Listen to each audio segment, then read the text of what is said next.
Итак, мы продолжаем говорить о потребительском кооперативе Асар Баспана. Все вкладчики Асар Баспана, которые засрали нам своими комментариями ленту, хочу вам сообщить, что это происходит регулярно, и это было по огромному количеству скамов и финансовых пирамид ранее, поэтому нам от этого ни холодно, ни жарко. Давайте поговорим лучше конкретно по теме. Первое. Если верить материалам, которые мы получили из чата Асар Баспана в Телеграме, то всего за все время существования кооператива было продано около 3 миллионов мест.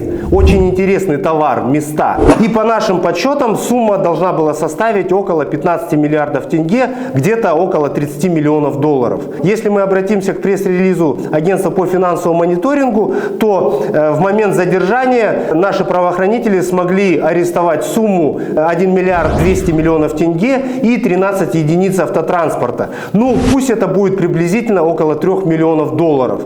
Таким образом, остается вопрос, а где остальные 27 миллионов долларов?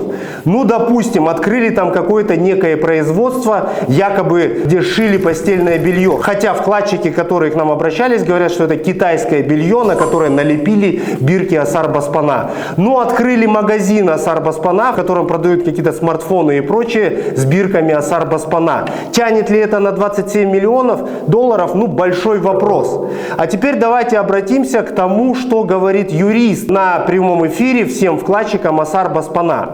Это надо будет даже просто написать через ИУТНИ, что все структуры государственной власти, чтобы приняли решение, что вам мешают, мало того, что отбирают товары, действуют незаконно, что вы не являетесь вообще никакой финансовой пирамидой, все проверки прошли. Получается, что вот этот вот так называемый юрист призывает всех заливать жалобами все государственные инстанции. Кстати, это бесполезно делать, потому что если вы напишете через ЕУТНИШ свои жалобы, например, там, в Министерство торговли или в Министерство просвещения жалобы на правоохранителей, то их просто там не будут рассматривать. Поэтому иногда думайте своей головой. А второе, послушайте вот эту фразу. Вас 6 тысяч человек более, да, и вы сидите, молчите. Да вы что, вы можете вообще революцию создать? Ну и в принципе эти слова «вы можете устроить революцию» могут тянуть совсем на другую квалификацию с точки зрения нашего законодательства. Таким образом, вот этот вот так называемый юрист призывает всех вас не писать заявления. Так вы и не пишите эти заявления, потому что вот по моему личному ощущению денег там на всех не хватит.